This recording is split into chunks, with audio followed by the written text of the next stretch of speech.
ये मकई की फसल है जो बिल्कुल अभी काश्त हुई थी।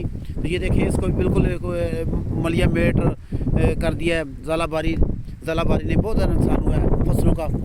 तो ये देखिए कि इसको भी सत्यानाश कर दिया है। जो बड़ी फसलें थी वो भी जो है, जो सबसे ज़्यादा जो तबाही हुई है वो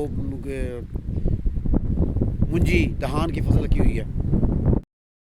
ये बाजरे की खड़ी फसल को भी बड़ा नुकसान किया। ये बिल्कुल सीधे खड़े थे, सारा टूट गया। देखें ये बड़ा नुकसान हुआ किसानों का, बिल्कुल तबाही हो गई है। ये बाजरे की जो खड़ी फसल भी इसको बहा दिया गया है और बहुत ज़्यादा नुकसान हुआ है।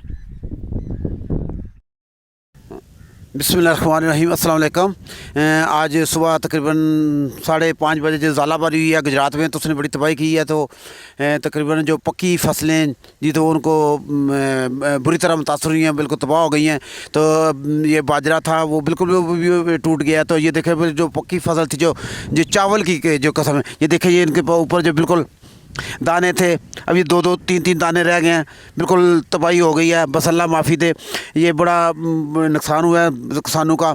और बाजरे को जो जो नरम सी फसलें थी वो बिल्कुल तबाह हो गई हैं। जो ये बड़ी, जैसे कि ये कमाद है, कमाद के सिर्फ ये पत्ते जो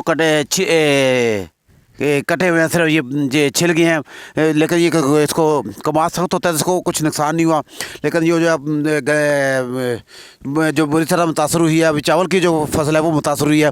तो उसमें बहुत ज़्यादा नुकसान ये इसका अजाला कैसे किया जाएगा ये अभी कोई पता नहीं है। तो जब नरम फसलें थी वो हुई हैं। ज़ालाबारी बहुत शदीद थी। तो अभी सर्दी भी बहुत ज़्यादा हो गई है। तो अल्लाह बाकी फसलों को के लिए इंश्योरेंस करानी चाहिए, किसानों के लिए ये होनी चाहिए था। तो ये कोई हुकूमत इस तरह के इक़दाम नहीं कर रही। अल्लाह हाफ़िज़।